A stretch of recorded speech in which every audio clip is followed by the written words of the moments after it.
Нэгдүгээр анги. Чөтгөр уймсан цаг. Алаг цог болсон шавархан бүдгхэн асах тосондын хоёр өрөөнд бараан давчуур амьсгал төрүүлнэ. Хуучин улаан даваагаар бүтээсэн жижиг орноос ялзарч муутсан модны үнэр ханхалж байлаа. Шиний эргэн тойрноо манарсан царайгаар ширтв. Өөрийгөө Баян хошууны доод зиндааны нэгэн харуул түшимлийн биед орчихсон гэдэгт тэр итгэж ядан байлаа. Гэвч нүдний өмнөх бүх зүйл хитрхи бодит. Толгойд нь хөвөх бутархай дурсамжууд ч аажмаар тодорсоор байв. Энэ ертөнцид чөтгөр мангасууд дураараа хэрэн хисэж ад цэтгэрүүд хаасайгүй үрэлдэг ажээ. Энэ биеийн өмнөх эзэн олиггүй нэгэн байв. Тэр хамгийн доод ёроолоос мүлхэх мэт зүтгэсээр эцэст нь харуул түшимлийн дүрм тувцсан өсөж үл залгуулах тогтвортой ажилтай болжээ. Сонсвол ядуу дорой амьдралаас өндийсэн бахархам түүх шиг. Тэгвэл ийм хүн яагаад гинт түгчхв? Шиний энэ тухай бодох зур дагзруунд хурц хүзүүртэй зүйл шаах шиг хүчтэй өвдөлт цоргин орж ирэв. Тэр гараа өргөн тэмтэрэхэд хуруунд нь бүлээн цус наалдлаа. Час улаан цусыг харах мөчт толгойд нь ямар нэгэн зүйл сэргэх шиг болов. Агшин зур архины мас орл мэт бүрхсэн бүүдгэр байдал арилж тисэшгүй өвдөлт бүх биеэр нь давлгаалan дайрлаа. Шиний амьсгаадан нүдээ том нэв. Орны хөлд туранхай охин хувцаа чангатхан айдас давтсан байдалтай сууна. Охины хажууд навсгар хувцтай хөгшөөр зогсож байлаа. Хөгшөөр чичирсэн гараараа модон саваа барьжээ. Савааны үзүүрээс цус туслана. Эцэг охин хоёр шинийг хүн бус аимшиг дараатан харж байгаа мэт ширтэж байв. Тэдний харцанд цөхрөл айдас л үлджээ. Сонс. Шиний шүдээ зов. Дагдсны хүчтэй өвдөлт түүний уурыг улам хөдөлгөнө. Тэр хөгшин ир рүү хүүтнээр ширтэж саваага хай гэж хэлэхээр завдав. Гэвч шинийг ам нэхээс өмнө охин сандран урагш мөлхөж хөлийг нь зурлаа. Эзэнтэн минь, би таны хэлснийг бүгдийг нь дагна. Харин аавыг минь л тосгон руунд буцаагаад явуулаач гэж охин ойлон гуйв. Хөгшин ирийн гар суларч модон саваа төчигнэн газар унлаа. Хөгшин ирийн нүүр хөшиж харц нь хоос орсон байв. Ганцхан удаа саваа далайхтаа бүх хүчээ шавхчихсан мэт харагдана. Баян хошуунд шиний том муу нэртэй байжээ. Тиймээс хөгшин ир түүнийг дахин нүдээ нэвэл өөрт нь ч охинд нь ч амьд гарах найдвар үлдэхгүй гэж бодсон аж. Хэсгэн зурч болов дуугүй байж болохгүй юу? Шиний өвдөлтөөсөө болж ярвахад зөвхөн хүртэл татуулзав. Толгой нь хагарах мэт өвдөж байхад охины ойлгох дуу сонсох тийхээ түүнд байсангүй. Өвлөгдөн ирсэн дурсамжаас шиний энэ биеийн өмнөх эзэн өнөөш нь охиныг хүсэл зоригийнх нь эсрэг өөрийн болгох буруу санаа үрлэн ирснийг ойлгов. Тэгэхээр хөгшин ирийн цохилтыг охиноо хамгаалсан зөв шударга үйлдэл гэж хэлж болохоор байлаа. Гэвч тэр цохилтын үр дагаврыг одоо шиний амсаж байв. Өөр хүний хийсэн нүглийн төлөө шийтгүүлсэн мэт санагдах нь аргагүй. Шиний орон дээр байсан гадуур хувцсыг шүүрч аваад охин руу шидэв. Дараа нь холдохыг ядарсан гараараа төглөө. Хувцаа өмсөд яв. Хэрв ийм явдал өмнөх амьдралд нь тохиолдсон бол тэр ядаж нөхөн төлбөр нэхэх байсан. Магадгүй байшингийн талтай тэнцэх хэмжээний юм шаардах байсан биз. Харин одоо түүнд тархи хаглах мэт өвдөлтөөс өөр зүйл үлдсэнгүй. Шиний чамархаагаа илэх зур нүднийх нь өмнө хачирхалтай дүрс улам тодорч нэгэн системийн самбар болон хувирлаа. Яс бяцлах атгалтын арга, төгс эзэмшсэн. Чөтгөр цавчих элдний арга, анхан шат. Шиний системийн самбар дээрх бичгийг хөдөлгөөнгүй ширтэв. Түүний бодол асар хурдтай эргэлдэж эхэллээ. Тархинд нь үлдсэн бутархай дурсамжаас үзвэл өмнөх бие нь үнэхээр энэ хоёр тулааны эрдмийг эзэмшсэн байв. Яс бяцлах атгалтын арга бол харуул түшмэл бүр заадаг суур тулааны эрдэм. Гимт этгээдийг номготхон баривчлахад зайлшгүй хэрэгтэй арга гэжээ. Өмнөх шиний энэ аргыг чадварлаг эзэмшснийхээ ачаар харуул түшмлийн дунд багахан эрх мэдэлтэй байр суурьнд хүрч чадсан байв. Харин чөтгөр цавчих элдний аргыг Баян хошуунд чөтгөрийн халдлага удаа дараа гарсны дараа чөтгөр дарах албаны нэгэн түшмэл харуулууд зааж өгчээ. Энэ бол чөтгөрийг дарахад зориулсан жинхэнэ тулааны эрдэм байлаа. Гэвч тэр үед Өмнөх шиний аль хэдийн баггүй байр суурьтай болсон байв. Архиталт, зугаа цэнгэл давтан биеийн дорооджээ. Чөтгөрөөр дүүрсэн энэ ертөнцид тулааны эрдэмдээ найдан амьд үлдэхийн оронд тэр илүү хялбар бөгөөд бузар арга замыг сонгосон байв. Тэгэхээр нүднийх нь өмнө системийн самбар хий үзэгд биш үнэхээр бодит зүйл байжээ. Гэхдээ шиний энэ чадвар огт хэрэггүй мэт санагдав. Амьдралын хугацаагаа тулааны эрдэм чингээж эзэмшлийн агцаа нэмэгдүүлнэ гинүү. Энэ ирээдүйд амьдрах жилүүдээ өнөөдрийн хүч чадлаар сольж байгаагаас ялгаагүй. Өмнөх ертөнцид шиний ямар ч найдвар, зориггүй амьд цогцсон мэт өдрүүдийг өнгөрөөдөг байв. Тэр үед амьдралынхаа хэдэн жилийг түр зургийн жаргалаар солиход харамсах зүйлгүй байсан байж мэднэ. Харин энэ ертөнцид тулааны эрдэм сурах зорилго нь амьд үлдэх явдал. Хүчрхэг болохын тулд амьдралынхаа хугацааг дуусгачихвал энэ бүхний хэрэг юу байх вүлээ? Зайл. Шиний яолон системийн самбарыг нүднээсээ олдуулахыг оролдов. Гэвч толгоогоо эргүүлэхэд эцэг охин хоёр дахин харагдлаа. Тэд яг л сүнсээ алдсан модон хүүхэлтэй шиг хөдөлгөөнгүй зогсоно. Би та хоёрыг яв гэж хэлсэн шүү дээ. Шиний дагзаа дарж дахин ам нээхээр зовцтол нэг зүйл гинэт санаанд нь орлоо. Энэ биеийн өмнөх эзэн шүн дөлөөр энэ айлд ирсэн. Энэ бол охины гэр.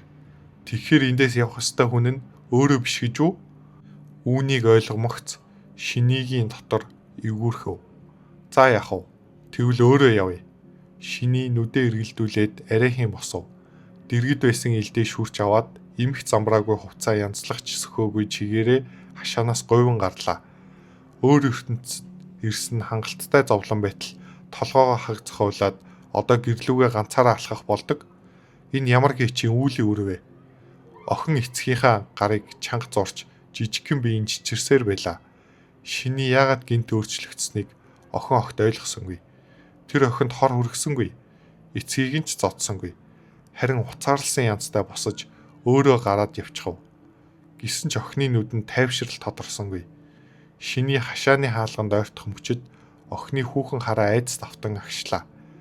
Эвдэрч муутсан модон хаалга чахран онгой. Шиний гадаг шалхан хуурай шүний агаарыг гүнзгий амьсгаллаа. Ийхүү толгоогоо багч болов сэргээхийг хүсв. Гэвч хамар сэтлэг шахам өмхийн үнээр хангалахад тэр хөмсгөө зангидлаа.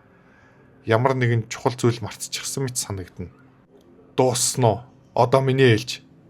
Бүдүүн бэргэл хоолой чихэнд нь хатаж өмхийн үнээр улам хүчтэй болов. Шиний тэр дорой хөшлөө. Толгоогоо айжуухан эргүүлвэл хашааны хаалганы дэргэд асар том биетэй нэгэн амтэн явган сууж байв. Булчин зангирч, мөрөн үлэмж өргөн, бүх биеийг нь бүрхсэн хар ус тосолсон мэт гялалзсан. Урагш сунгасан бүдүүн хүзүүний үзүүрт нохоон толгой байлаа. Тэр амтэн алгуурхан эргэж шинийг харснаа хумстаа гараа бүсэндээ хүргэв. Дараа нь босод зогслоо. Шинийгээс бүтэн толгой өндөр аврах биеийнхэн сүудэр газар дээгүүр урт сунав. Дараагийн удаа хурдан бай. Би өлсгөөрөө ууртаа болдог юм. Шинийгийн царай бараалаа. Тэр эцэст нь өмнөх биеийнхээ амьд үлдэх аргыг санав. Чөтгөртэй хуйлдан хүний амийг өөрийн аюулгүй байдлын төлөө золиослдог байжээ. Харуулын газрын холбоо сүлбээг ашиглан хуурамч хэрэг зохиож чөтгөр дарах албанд с жиг төрүүлэхгүйгээр чөтгөрүүд долц бэлдэж өгдөг байсан аж. Өнөө шөнч тэр хөвшөөр охин хоёрыг нохоо чөтгөрт золиос болгон бүх нөхцөлийг урьдчилан бүрдүүлжээ. Ингэснээр тэдний үхэл баян хошуунд төгшүүр зарлах хэмжээнд хүрэхгүй. Үүнийг ойлгосон шиний арайхийн хүчилсэн инээмсэглэл гаргав. Тэр нохоо чөтгөрийн гарыг тоогоороо зөөлөн түлхлээ. Ах минь, намайг мэднэ шүү дээ. Ийм юмыг яаруулж болохгүй. Шиний чөтгөрийг тэндээс холдуулахыг оролдов. Явъя, нэг юм ууя. Чамаа хүлээлгэснийхаа нөхөн өнөө өрөө би даая. Гэвч аврах биетэй нохоо чөтгөр огт хөдөлсөнгүй. Тэр харцаа доошлуулан шинийг хүүтнээр ширтэв. Чи намайг тэнэг гэж бодоо юу? Үгэн дуусмагц нохоо чөтгөр сарвчны дэвгэрийг нэг гараараа хуулан авч хашаан дотор том том алхасаар орлоо. Шиний цочсондоо өөрийн ирэхгүй гараа сунган түүнийг хориглохыг оролдов. Яагаад өөрийгөө энэ амьтныг зогсоож чадна гэж бодсноо шиний өөрөө ч ойлгосонгүй. Хараалт энэ явдал надтай ямар ч хамаагүй шүү дээ. Шиний гараа яаран буцааж татах гэсэн ч нохоо чөтгөрийн бүдүүн үсэрхэх савар бугууг нь тасаатгав. Нохой чөтгөр толгоогоо эргүүллээ. Асар том ам нь шинийгийн нүүрнээс хитгэн ямхын зай дээрв. Хурд соёонууд нь бүдэг гэрэлт гялалзаж амнаас нь өтгөн шүлс туслана. Шин овогт чи өөрийнхөө байр суурийг мартчихсан бололтой. Нохой чөтгөрийн хоолоо улам бэргэл болов. Би ямар чөтгөр гэдгийг чи мартчихсан уу? Дотор барьсан бүхнийг чинь би сонссон. Надаас урууж зүрхлэн гинэ. Энэ бузар хэргийг үлдэхээр тэр хоёр хамт иржээ. Гэтэл нэг нь дундаас нь ухарсан байв. Үүний цаадах утга дэндүү тодорхой. Шиний хариу хэлж амжаагүй байтал нохой чөтгөрийн хүчрхэг хөл цахилгаан мэт хөдөлж түүний хөвлөд буулаа. Төсөөлхийн аргагүй хүч шинийгийн бүх биеэр нэвтрэн өнгөрөв. Түүний хараа бүрлцэж хүзүүний судснууд нь гүрэлээ. Дараагийн агшинд шиний агаарт хөрөн хашаан дотор буцаад шидэгдэв. Тэр хаалгыг нэвт мөргөн газарт хүчтэй онжээ. Шиний амьдралдаа үхэлтэй ингэж ойртож үзээгүй гэдэгтээ андгаалж чадна. Ач мэдтгүү шаар. Тэдэнтэй хамт идүүлэхэд яг таарна. Чөтгөрийн хүүтэн дуу хашааны гаднаас цойротов. Шиний газар эвхрэн хэвтэв. Гидсээ тэвэрлээ.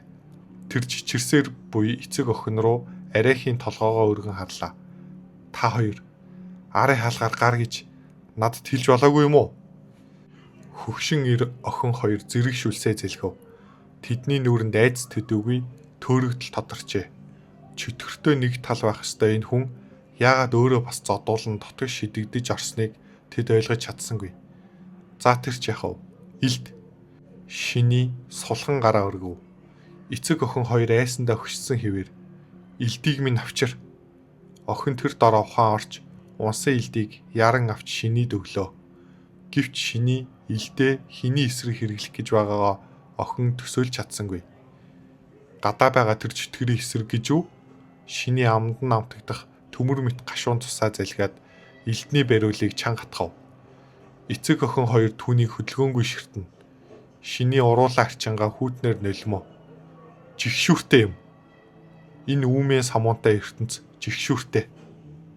Амьд үлдэхийн тулд өмнөх биеийнхэн сонгосон бузар арга жигшүүртэй.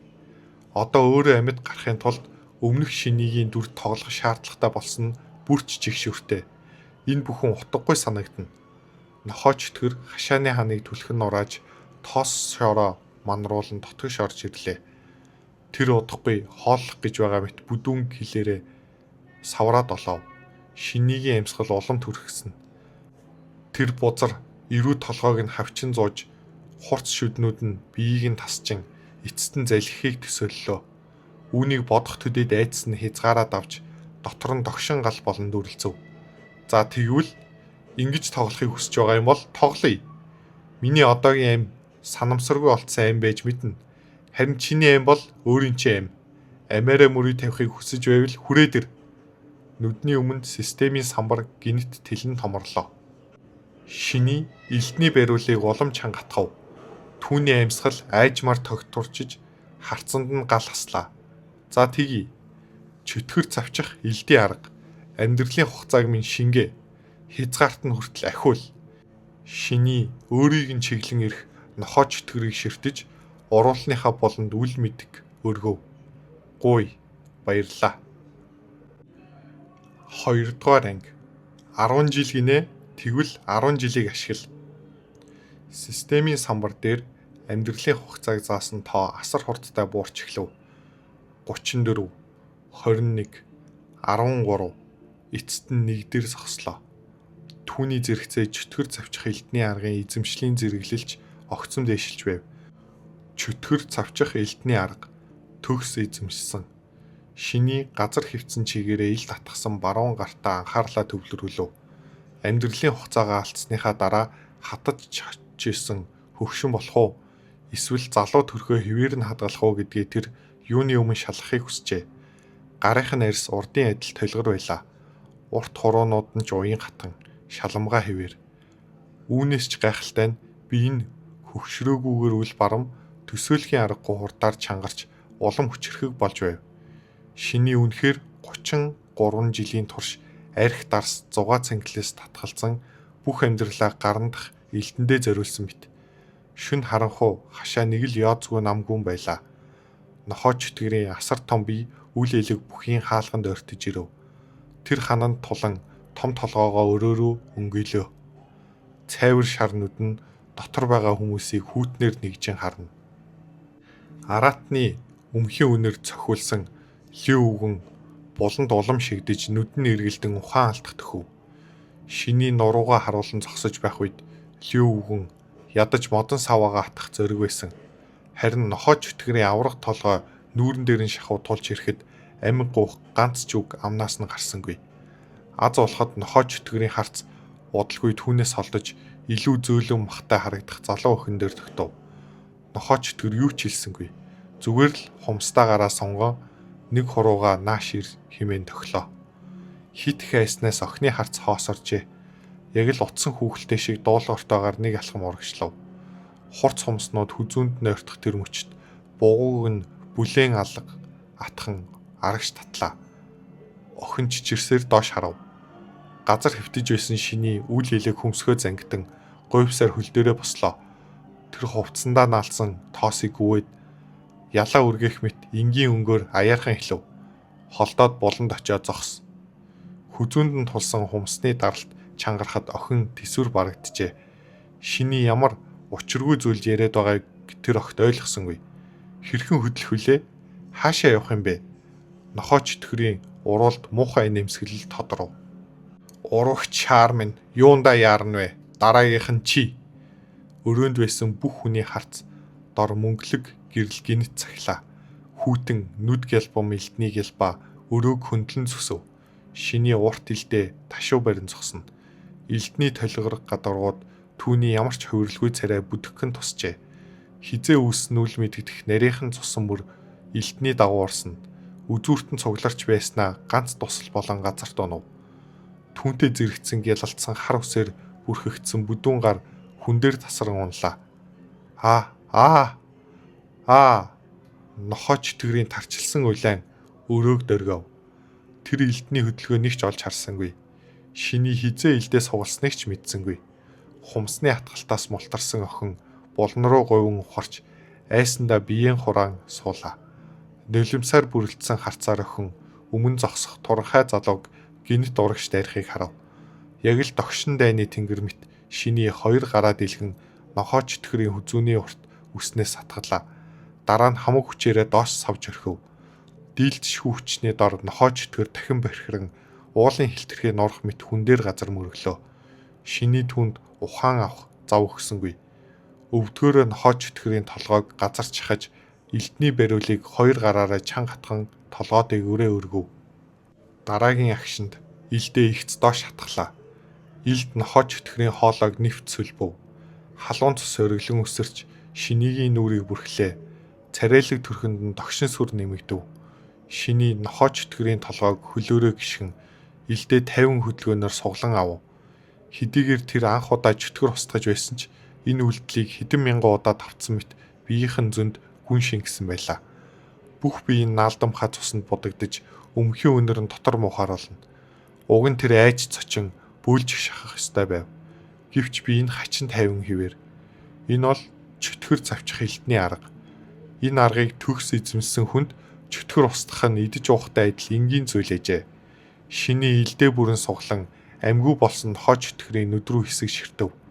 Дараа нь эрэнд нь наалдан цусыг чөтгөрийн өсөнд нэлбалан арчлаа. Тулалдаа ингэж хурдан дуусна гэж нохоо чөтгөр төсөөлсөнгүй. Шиний өөрөө ч бодсонгүй. 33 жилийн элдний дадлага түүний хүч чадлыг игэл хүний хүрч чадах оргилд аваачжээ. Бүхнийг дуусгасныхаа дараа шиний булан чигдсэн эцэг охин руу эргэж харав. Тэдний нүдэнд итгэж ятсан байдал тодорсон ч талархал байсангүй. Харин өмнөхөөсөө ч илүү гүн айдас харагдана.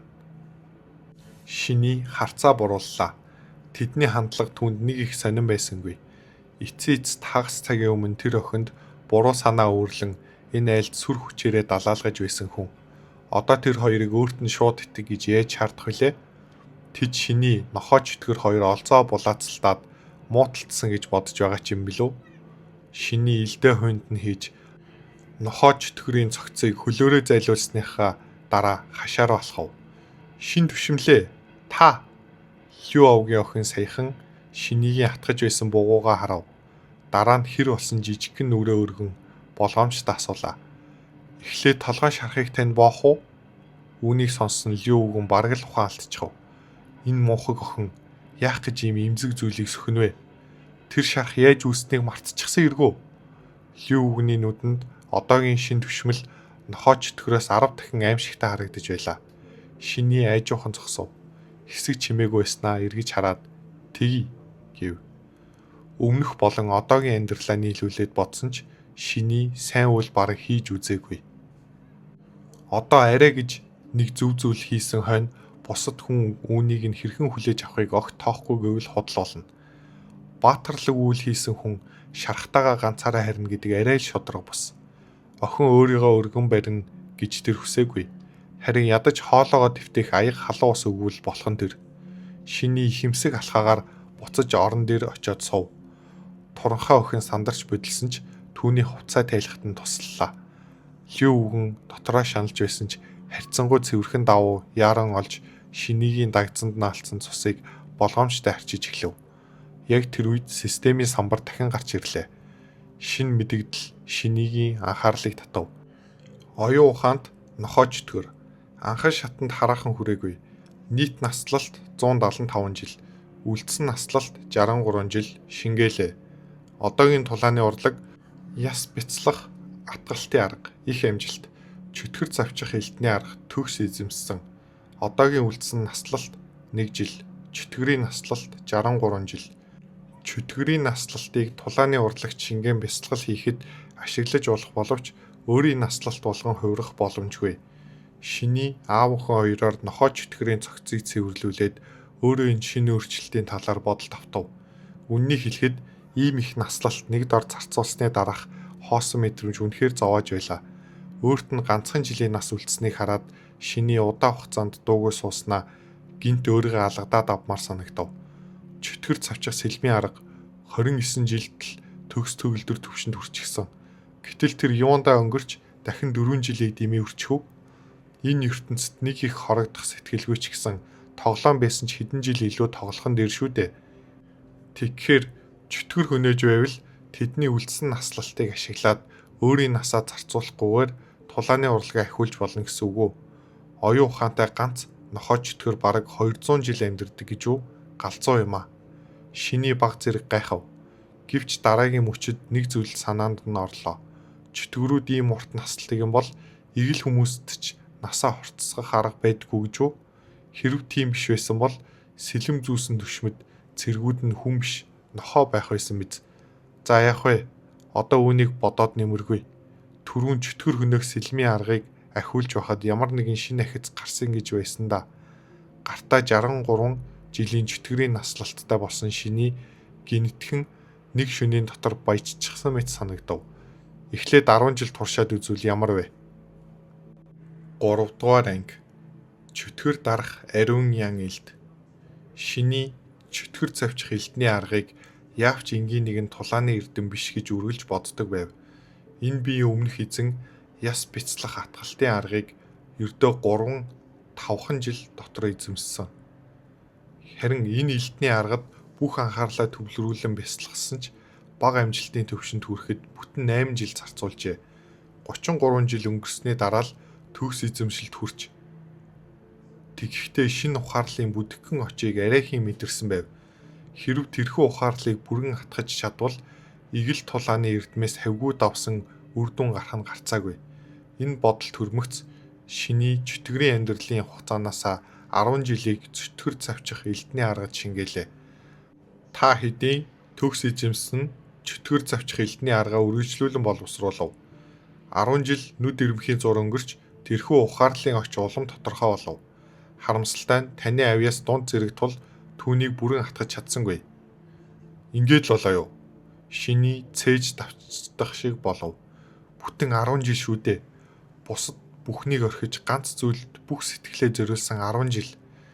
Хэрв тэр 10 жилийг жирийн ажил хийж зугаа цэнгэлээс бүрэн татгалзан өнгөрүүлсэн бол багахан хотод байшин авах хэмжээний мөнгө ч хөрөмтлүүлж чадах байсан. Гэтэл тулааны эрдэмт шингээтэл өчүүхэнч давлгаа үүссэнгүй. Гэсэн ч нэгэн тийм хийг зарцуулсан хойно одоо бууж өгөх боломжгүй. шиний эргэлзэнгүйгээр амьдралын хугацааг үргэлжлүүлэн шингээлээ. 17 дахь жилдээ та эцэст нь тэрхүү ухаарлын очийг хатгаж түүнийг судар болгон тэмдэглэж эхлэв. 27 дахь жилдээ та бүхий л хүчээ шавхан уг аргыг төвлөржүүлв. Чөтгөр дарах ариун ян илд хэмээн нэрлэв. Үлдсэн чөтгөрийн амьдралын хугацаа 36 жил. Өөрөө бүтээсэн тулааны эрдэм үү? Элдний аргын тухай цоошин ойлголт шинийгийн оюун санаанд гинэт цутган орж ирэв. Тэрхүү мэдлэгийг бүрэн шингээсний дараа энэ нь төсөөлж байснаас нь баг зэрэг өөр болохыг ойлголоо. Системийн самбар дээр чөтгөр цавчих элдний аргын араас шинэ мөр гарч иржээ. Анхны зэрэглэл чөтгөр дарах ариун ян элд. Энэ нь бие даасан цоошин тулааны эрдэм биш. Харин чөтгөр цавчих элдний аргаас урган гарсан тусгай мэх учраас тусдаа эзэмшлийн түвшин гэж байсангүй. Нийт 60 жилийн турш элдний арга боловсруулсан эцэст шиний нэгэн гашуун үннийг аргагүй ухаарчээ. Хүний хүчинд хязгаар гэж бий. Элдний арга нь хичнээн гарамгай байлаач биеэ хичнээн ууггүй хатуужууллаач игэл хүн хിവэрээ цагт жинхэнэ их чөтгөртэй өрсөлдөх ямар ч боломжгүй.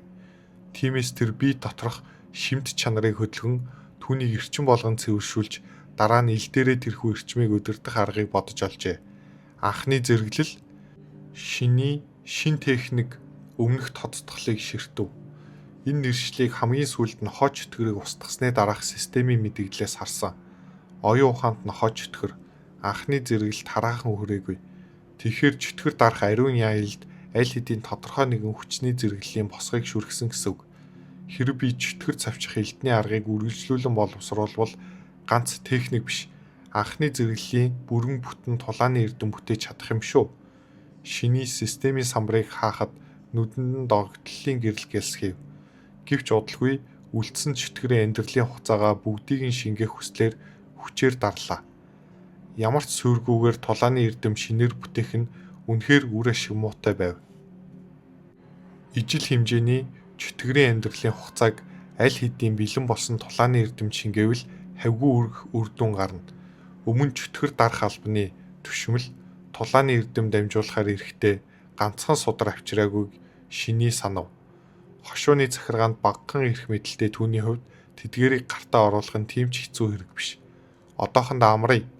Богино хугацаанд дэндүү олон зүйл тохиолдсны эцэст шиний ийн сэтгэл сая нэг тайвширч асар их ядаргаа бүх биеийг нь өмрөв. Түүний хэвтгэхээр завдтал Лю овгийн эцэг охин хоёр урьдчилан бэлтгэсэн халуун устай төмпөн авч орж ирлээ. Лю овгийн охин шинийгийн хөлийг халуусан дүрээд ширүүн хоёр алгаараа аяархан базаж эхлэв. Шиний нүдэн анин уртсаар санаа алдан амьсгаа авлаа. Өөр хүнээр ингэж үйлчлүүлж үзсэн түүний хувьд анх удаа байв. Эцэг охин хоёр ийм аймхаа тул шиний хүсвэл өнөөдрөөс эхлэн энэ айлыг дураараа авирлагч эзэн болж чадах байлаа. Тэдний хэн ч эсэргүүц зүрхлэхгүй. Гэсэн ч шиний нүдэ нэгээ зүгээр л хэлв. Боллоо. Та хоёр одоо явж болно. Би өнөө шөнийн намраад маргааш явна. Тэр өөр ямар ч сэтгэл хөдлөл гаргасангүй. Эцэст энэ биеийн өмнөх эзэн тоолж барамгүй олон бузар хэрэг үйлдсэн хүн. Шиний одоо хичнээн зөөлөн ашлаач эцэг охин хоёрын айдсыг арилгаж чадахгүй. Харин ч түүний гинтийн өөрчлөлт тэднийг улам түгшээж мэднэ. Үүнийг сонссон Лю өвгөн хэсэг зур балмагдав. Бүүдгэр хөгшин нүдэнд нь эргэлзээ тодорлоо. Гэвч тэр дороос ихээ авч охиноо дагуулan босгоод дахин толгой төхөв. Шин түшмэл үнэхээр өршөөнгүй юм. Та хүснээр удаан байж болно. Ямар нэгэн зүйл хэрэгтэй бол биднийг дуудаарай. Эцэг охин хоёр төмпөнгөө барин бүдэрч тэнэгэлцээр гарч өөр нэг өрөөрөө орлоо. Лю овгийн охин цонхны дэргэжт налан шүнжин нойр хүрсэнгүй.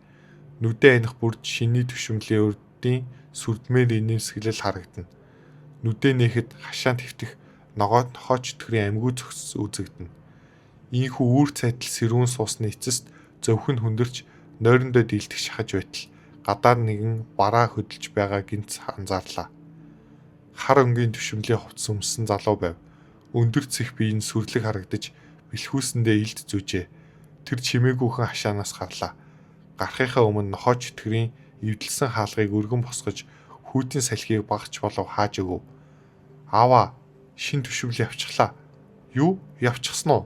Сайн байна. Өглөөний шүдэр өтгөн бууж гудамж дагуу сэрэг ман татжээ. Шиний манан дундаас гарч ирээд хоёр чулуун арслангийн өмнө зогсов. Баян хошууны захиргаа.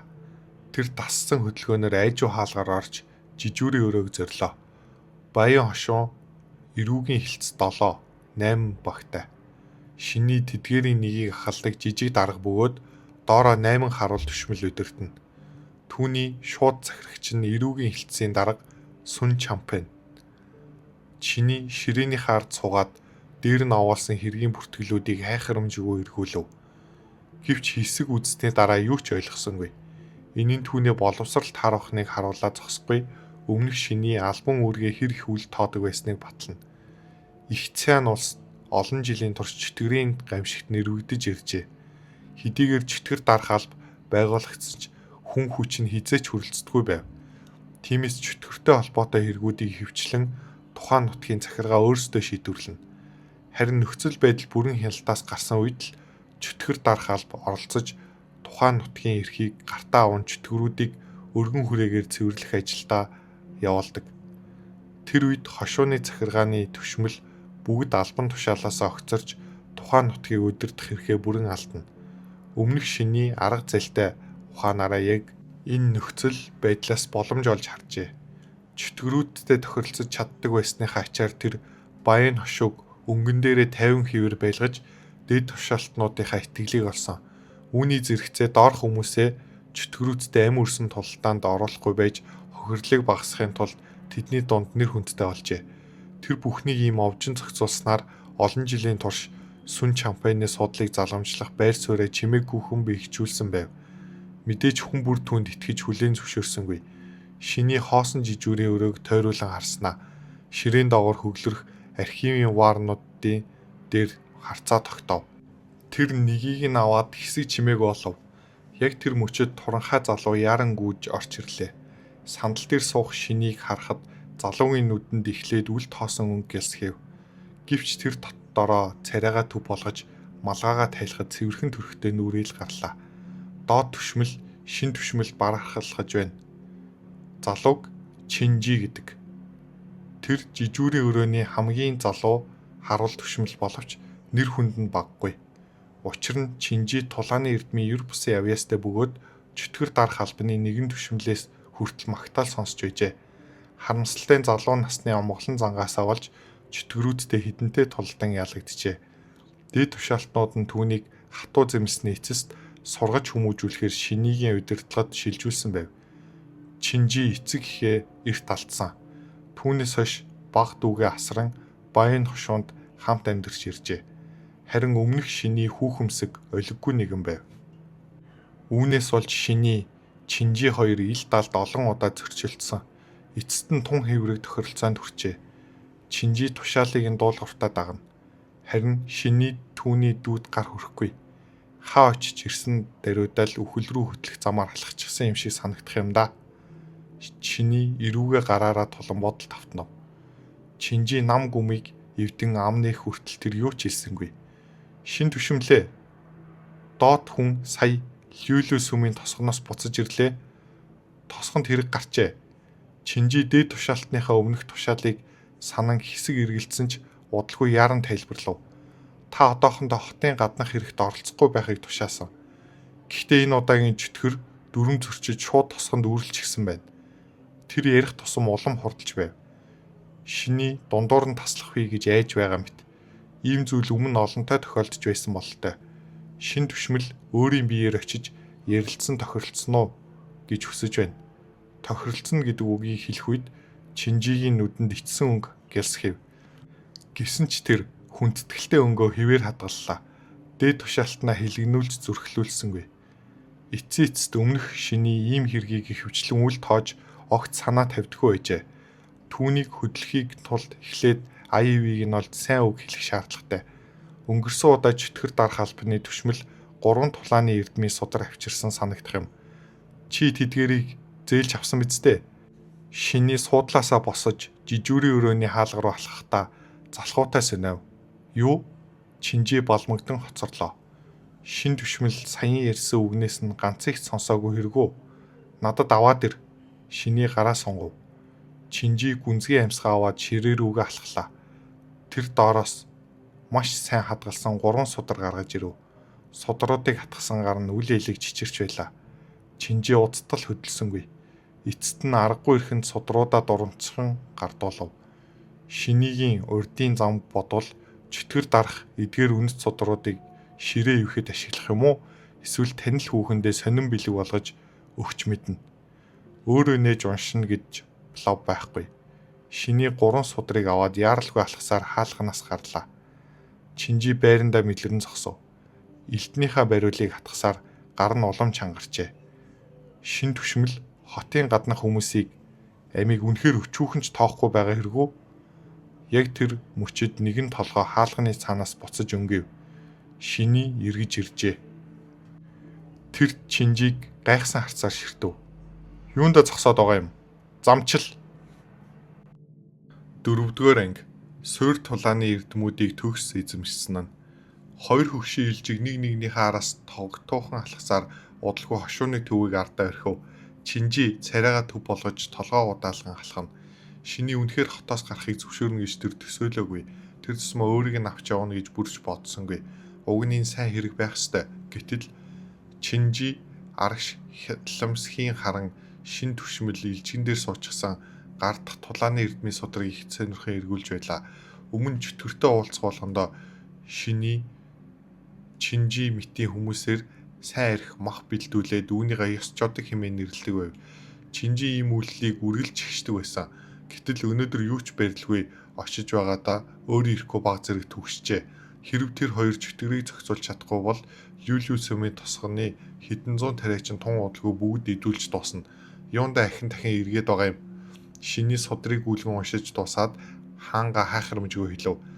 Замаа сайн хар, миний царайлагт атаарах хэрэггүй. Системийн самбар дээр хоёр шин мөр аль хэдийн гарчээ.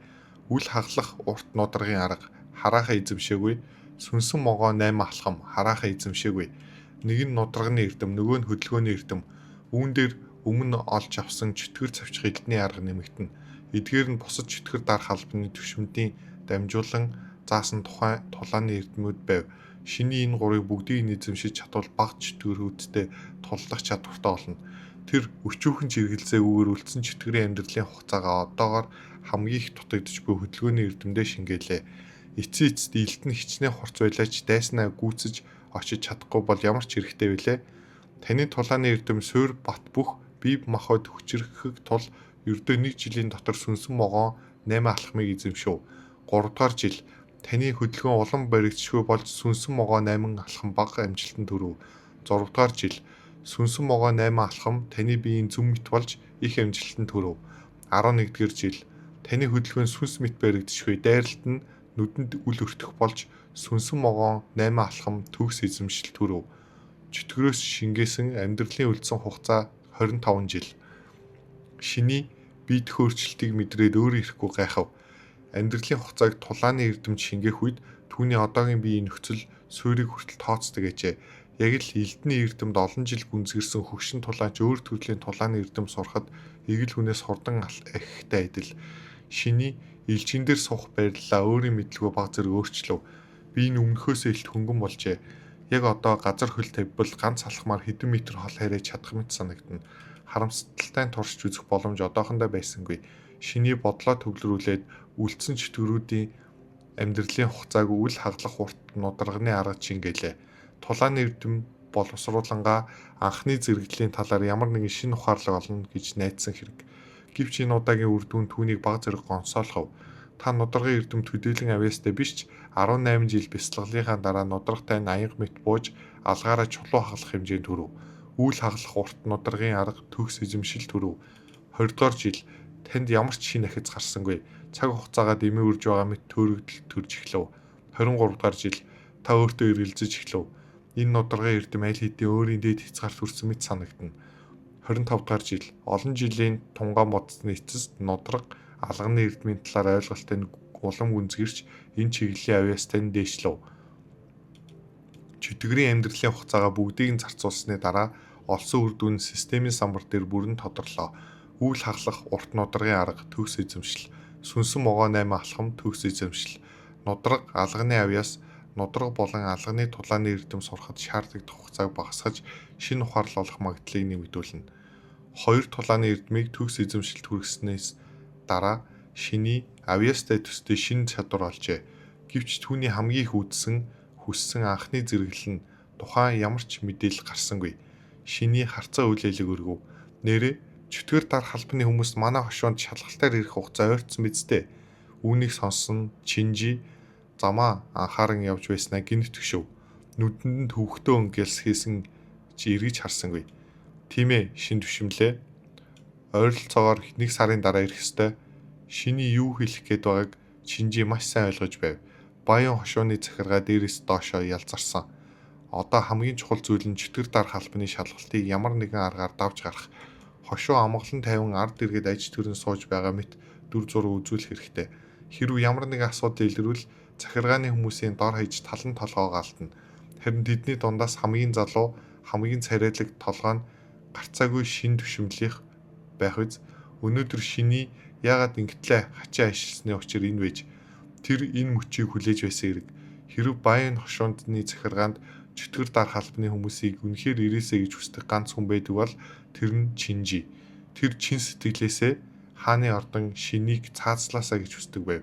Хэрв шинийгийн залтай арга байгаагүйсэн бол захиргаа чөтгөрийн гамшигын мэдээг ингэж дарж чадахгүй. Тэгсэн бол чөтгөр дарахал байл хэдийн энэ нутгийг гартаа авч чөтгөрөөдөг үндсээр нь цэвэрлэх байсан. 1 сар юм уу? Шиний чамархаагаанд хов. Өмнөх биеийн дурсамжаас үзвэл тэр ердөө жижиг тушаалын төшмөл чөтгөр дарах албатай шууд харилцах эрх мэдэл түүнд байгаагүй. Илүү өндөр түвшний тулааны эрдэм олж авахыг хүсвэл төвчээртэй хүлээхээс өөр аргагүй. Хэрв 1 сарын дотор анхны зэрэгэлд бүрэн нэвтэрч чадвал чөтгөр дарах албанд элсэх боломж гарах болов. Гэхдээ чөтгөрийн амьдралын хугацаа нь хүрэлцэхгүй хэвээр түүнийг бодол автан явах зуур 2 шүгшин илжиг тариалангийн талбай дээр цахад зогсов. Шиний толгоогоо өргөн уулын бэлдэх нурж муутсан сүм рүү харлаа. Доторх бурхны барилмал их ил задгаа болж дээр нь сүрэл овоолсон байлаа. Тахилгын ширээ хагас нурж эргэн тойрон хогийн урамалт дарагдчихэ. Тариачид бурхан шүтгээд хүртэл болсон бололтой. Энэ нь тэдний сэтгэлд хорсон гомдол цохирлыг хангалттай харуулна. Шиний төвшмлээ. Энэ зүг. Чинжи илжигнүүдийг уйчгаад явах зүгээ зав. 2 талбайг хурдхан гатлав. Алсад ноорхоо хувцастай тариачдын тэндгүү зогсно. Нүүр нь эцэж турж нүд нь хоосорсон тэд ирж буй 2 хүний чимээгүй ширтэж байлаа. 2 хүний өмнө өссөн хувцсыг тайлмагцаа юу ч хэлэхгүй буцаад газар сууцгаав. Шударгаас нэгсэн хашгираан байсангүй. Тусламж хүссэн гуйлтч сонсогдсонгүй. Өөрсд нь энэ цовлон хэн авчирсныг тэд дэндүү сайн мэднэ. Чинжи холоос тусах тэр олон харцыг мэдрэхэд залуу царайнд нэтсэн өнгө тодров. Харин шиний тайван хөндөй хിവэр байгааг харахад тэр ичгүүр найжмаар дургуйцал болон хувирлаа. Чинжи хулсан малгайгаа засаж нүүрнийхээ ихэнх хэсгийг далдлав. Энэ айлыг шар уст хааны үр төл шөнөөр дайрсан юм. Дотогш ороод харчвал ойлгоно. Шар уст хаан үнгэн чөтгөр биш. Чөтгөрүүдийн өөрсдийн гэсэн бүлэг сүрхтэй ихэнх нь цусан холбоогоороо нэгдэн тус бүр өөрийн газар нутгийг эзэмшин суудаг байв. Тэдний баян хошуунаас шаарддаг зүйлч өөр өөр. Зарим нь шинэхэн махвсна, зарим нь үзэсгэлэнтэй бүсгүйнх нь, зарим нь ховор эрдэнэ сонирхон. Тэдгээрийн дундаас нохоо чөтгөрүүд шинийтэй хамгийн ойр холбоотой байв. Тэдний толгойлогч нь өөргөө шар уст хаан хэмээн нэрлсэн хөгшин шар уст нохоо чөтгөр. Хаалгыг нэ. Шиний толгойд өгөв. Чинжи модон хаалгыг түлхэн онгойлгоход доторх нарийнхан өрөө бүхэлдээ дотор мухааран бараан улаан өнгөөр бүрхэгдсэн байлаа. Өрөөнд гэрэл бүдэг, ширээн дээр хүний тасарсан мөч эрхтнүүдийг нямбаалан давхарлжээ. Багтаагүй хэсгүүдийг сүрлээр оосорлон дээврийн дам нуруунаас өлгсөн байв. Орны захад нэг нохоо чөтгөр сууж байлаа. 2 гараараа хүний гуй хатгаад ялзарч эхэлсэн махыг ямар ч хувирлгүй зажлна. Хурц харцсан эзнийхээ гэрийг манаж цуудаг нохоотой тун адил. Орж ирсэн хүнийг таньмагц харцсан үйл ялэг зөөлрлөө. Өө, чи юм уу? Ямар хэрэгээр ирэв? Шиний дотог шалхахад өмхийн үнэр давлгаа мэт нүрлүүн зөхөв. Тэр өрөөг тойруулныг харлаа. Чинжи энэ дүр зургийг өмнө нэг удаа харсан. Гэсэн ч 2 туудаага харахад ч хулсан малгаан дотор царай нь өөрөө ирэхгүй татуулцав. Элдний бариулыг хатгасан гар нь хяналтгүй чичирч 90 хуйнаасаа 300 орчим сугарчихсан байлаа. Чинжи үнэхээр ховор авьяастай. Ердөө 3 жилийн дотор Чөтгөр дарах албанаас дамжуулан заасан тулааны эрдмийг бага амжилт хүрт гэжээ. Түүний хүчээр энэ хоо чөтгөртэй тулдаж болох бөгөөд эцэст нь ялах магадлал ч өндөр. Гэхдээ амаргүй тулаан болно. Өмнө нь алах санаагаа хүчээр дарж захиргаанд буцан мэдгдсэн хоёр шалтгаан бий. Нэгдүгээрт өөрийн дүүгээ бодсон, хоёрдугаарт энэ хоо чөтгөрийн ард байгаа шар ус тааныг тэр дийлэхгүй. Бодлогогүй хөдөлвөл зөвхөн илүү том гай авчирна. Яг тэр мөчөд хүчтэй хоёр гар сунан ирж Чинжигийн хагас суулсан элдийг чимээг хүүхэн буцаан хойнд нь түлхэв. Чинжи бодлоосоо чицэн гарч Шинийгийн хажууд төрх рүү ширтлээ. Тэр энэ байдлыг яаж зохицуулах бол Шиний хичнээн хүйтэн сэтгэлтэй байсан ч өөртөө найдал хүмүүсийг ингэж идэж байгааг хараад ямар нэгэн хариу үйлдэл үзүүлэх ёстой биз дээ. Чинжигийн харцсан дор Шиний эцэст нь хөгшин хож төрлөө харав. Нүдэнд нь гунигч байсангүй, баярч байсангүй. Харин уруулынх нь болонд айжмаар дээшилж цэвэр цагаан шүднүүд лил гарлаа. Тэр инээмсэглэв. Үүнийг харсан Чинжигийн хүчтэй дээсэж байсан зүрх айжмаар намдав. Тэр урам хугарсан мэт харцаа буулгалаа. Шиний нохоо чөтгөр хоёрын дараагийн нялон яриаг сонсохыг хүссэнгүй. 5 дугаар анги. Ариван их олз. Зүгээр л чамайг эргэж ирлээ.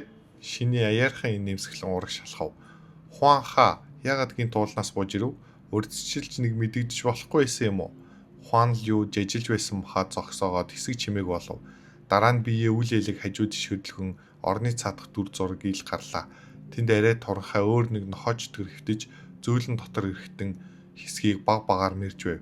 Харин хөвлийнхэн доор алганы чинээ жижиг нохооч төр ивхрэн хөвтөж сүүх өгөж байлаа. Ууланд дайсан дэндүү олон болчихлоо. Түр нам жим болтол доош буусан юм. Хуан л юу бүдүүн дуугаар бовтнов. Надад дүрм журм ярих хэрэггүй. Энд идэх уух юм нэлбэг хүүхэд жаахан том болтол хагас жил энд байна. Үүнийг харсан Шинийгийн нүд улам гэрэлтэв. Баяр хүргэе. Их хүр хоёулаа 9 минут юм байна. Ингэж хэлсээр Хуан Лүгийн дэргэд очиж цуснд будагдсан орыг үл огт тоосонгүй суучхав. Шиний гараа сунгад хооч чөтгөрийн хүзүүн дээр тавилаа. Ийм баярт явдал болсон эртхэн хэлэхгүй яв да. Хуан хаа. Хуан Лү түүн рүү хяламхийн харсан ч гараас нь зайлаагүй.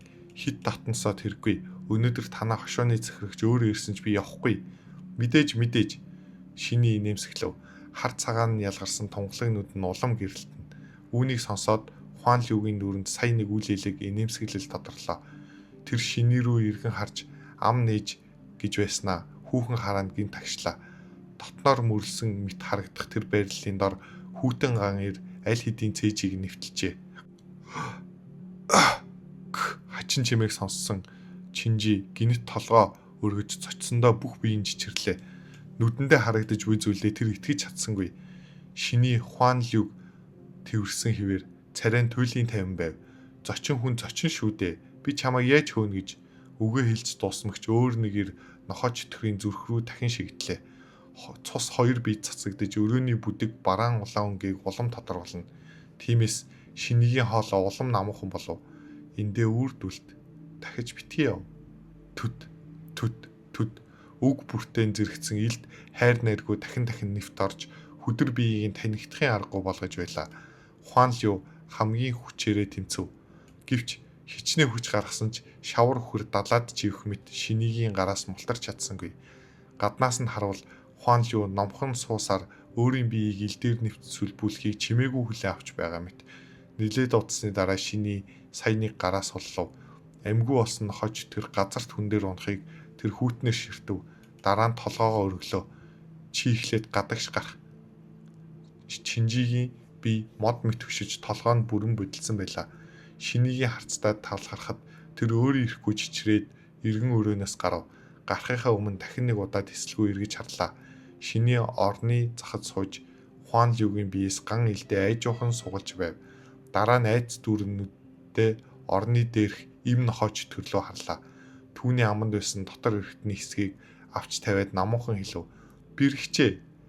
Нэг гэр бүлийнхаа хамттай байх нь зүг биз дээ. Чинжи гадаг шалхахтай бүдэрх шахав. Тэр байшингийн гадна зогсоод нүдээ энэн уртаар амсгаавлаа. Хэсэг хугацааны дараа Шиний 50 алхасаар гарч ирв. Нарийнхан хуруунуудаа даавгаар хичиж байлаа. Дотогш ороод сайтар цэвэрл түүний өнгө хайхрамжиргүй. Чинжигийн нүдээ нэгээд өмнөх танил царай руугаа удаан ширтв. Толгойд нүүн олон бодол Хутгалцсан ч эцтэй ганцхан асуулт болон зангидагдлаа. Яагаад? Юу яагаад? Шиний хөмсгөө өргөн гайхсан янзтай харлаа. Хараалид.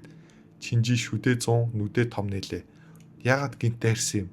Яагаад саяхан инээж ирж байснаа дараагийн мөчөд нохоо чөтгөрийг мал нээдэлж байгаа шиг хөнөөчихвөө? Яагаад тэгж байгаа? Тэр хараал ицсэн инээмсэглээ нүүрэндээ хадгалсан юм. Чи тэднийг үзэн яддаг юм уу, үгүй юм уу? Үгсэн тосгохныхны юу гэж хардаг юм? Эдгээр чөтгөрүүдийг юу гэж үздэг юм? Чинжигийн нүдээр бол шиний өөрийн төрөлт хүмүүсийг идүүлж байгааг хүүтнээр хараа сууж чадна. Тэгсэн хатлаа нохоо чөтгөрүүдийг бүр юу ч ойлгохгүй нээлх гөлгийг хүртэл муу адил хүүтнээр хөнөөж чадна. Тэр энэ хүнийг огт ойлгохгүй байлаа. Олон асуултаа хүчээр дарж Чинжи хамгийн бодиттой нэгийг нь асуув. Та яагаад тэднийг алсан юм? Шар уст хааны өшөөнөөс айхгүй байгаа юм уу? Эсвэл шин төвшмөлд аль хэдийн илүү сайн арга байгаа юм уу? Ямар арга? Шиний хөмсгөө зангидан хайхрамжгүй хэлв. Тэр явахыг хүсээгүй. Би түүнийг хүн эцээр байхыг хүсээгүй. Тэгээд бүгдэд нь тохирох дундын шийдэл болсон юм. Энэ чинь шалтгаан гэж үү? Чинжи гүнзгий амьсгаав. Шиний цааш тайлбарлах хүсэлгүй байгааг тэр ойлголоо. Тэгээд толгой гудаалган өргөөнд орж нохоо чөтгөрүүдийн цогцыг цэвэрлэж эхлэв. Ердөө хэдхэн хоногийн дотор тэр энэ хүнийг бүр танихаа болжээ. Ганцаараа өлтмөгц шиний хаалганы дэргэд чимээгөө зогсов. Эцэст нь гардах даавууга хаяхад үл элэг чичирч буй хуруунууд нийл гарлаа. Тэр алгаа доош харж байснаа нударгаа чангатхан хурууныхаа үзүүрийг хүчээр тогтов. Өөр ертөнцөд ирснээс хойш үхлийг ийм тод харсан анх удаа. Өмхийж ялзарсан мах том томороо урагдсан тасархыг харсан. Бүр нохоо чөтгөрийн шүдний завсар чигдсэн махны ширхгийг хүртэл олж харлаа. Шиний үнэхээр бөөлжмөр байлаа. Гэвч айдас уураад арахын тулд илдээ дахин дүрхээс өөр арга олдсонгүй. Гэсэн ч тэр сэтгэл хөдлөлөө хянах ёстой. Зөвхөн тайван байж чадвал чөтгөр дарах алба ирэх хүртэл тисэж үлдэнэ. Хэрв өөрөө хүртэл айвал уудан баян хошуунд түүн туслах хүн олдохгүй. Чинжигийн асуултыг шиний өөрөө ч бодож үзсэн. Гэвч эцэст нь нэг зүйл ойлгожээ. Өөр шийдэл байсан уу? Үгүй. Юу ч хийхгүй байсан ч тосгоныхон үхэн. Аль ч сонголтон төгс биш. Тэгэхээр өөрийн хийх ёстой зүйлээ л хийгээд илүү зүйл бодох хэрэггүй. Нийтийн төлөө, амар тайвны төлөө твч гих мэт сайхан үгээр өөрийгөө мэхэлснээс чөтгөрийн амьдралын хугацаа илүү их цуглуулж хүчээ нэмээд дараагийн сарвууга өргөсөн араатныг ил дээрээ завчих нь хавгүй дээр. Чөтгөрийн амьдралын хугацааг бодмогч шиний энэ удаагийн олз үнэхээр ариун байсныг мэдэрлээ. Оюун ухаанд нохоо чөтгөр анхны зэрэглэлд хараахан хүрээгүй. Нийт амьдралын хугацаа 146 жил. Үлдсэн амьдралын хугацаа 59 жил. Шингээлт амжилттай. Оюун ухаанд нохоо чөтгөр анхны зэрэглэлд хараахан хүрээгүй. Нийт амьдралын хугацаа 152 жил. Үлдсэн амьдралын хугацаа 61 жил. Шингээлт амжилттай. Оюун ухаан нэгдээгүй нохоо чөтгөр нийт амьдралын хугацаа 80 жил. Үлдсэн амьдралын хугацаа 79 жил. Шингээлт амжилттай. Чөтгөрөөс шингээсэн амьдралын үлдсэн хугацаа 199 жил. Өөрийн үлдсэн амьдралын хугацаа 1 жил. Бүр надад дугуулад яг 200 жил шахуу болгочихлоо. Шиний чөтгөрийн амьдралын хугацаагаа хаашаа шингээхээ хараахан шийдээгөө байв. Чөтгөр цавчга элдний аргаа үргэлжлүүлэн боловсруулж чөтгөр дарах ариун ян элдийн суур болгон анхны зэрэглэлийн талаар илүү ихийг ухаарах уу? Эсвэл үйл хагалах урт нударгын аргад шингээж нудрага алганы чиглэлийн авьяасаа улам нэмэх үү? Шиний бодох зур Чинжи чөтгөрүүдийн цогцыг тэргэнд ачаад хөгшин илжгийг хөтлөн иржээ. Шин төвшмөл ямар бодолтой байсныг би ч мэдэхгүй нь. Чинжи жолоогоо түнд өгөхдөө царай нь төвөгтэй хэвээр байлаа. Дараа нь холыг эргэн харав. Тариалангийн далан дээр эн тэндгөө тосгоныхон урдын адил амьд хөдөл мэт хөссөн хэвээр гар нь сулунжиж нүд нь хоосон. Гэвч харцсан тэргэн дээрх цогцуудыг шүрхэхэд тэрхүү хоосон нүдэнд үл элэг сэтгэл хөдлөх гялсхийв. Ядаж өнөөдөр та тэднийг амийг аварлаа. Чинжи хүчлэн инээмсэглэх гэсэн ч гар нь дах жолоог шиний шууд татан ав. Толгоо өргөхөд шиний хөвшин илжгэн дээр мордоод аль хэдийн 50 холдож байлаа. Шиний залхуутайхан сунаж нүдээ эргэлдүүлв. Ямар бодол санаа гинэ? Хүнийг магтах гэж байгаа л эхлээд ёжлохоо болж болдгүй юм уу? Ямар сүртэй амтан бэ? Өнөөдрийн энд хүрээд өндөрлөлөө. Хэрв та үргэлжлэлийг уншихыг хүсвэл Wildcard Audio.com-оор зочлон орж уншаарай.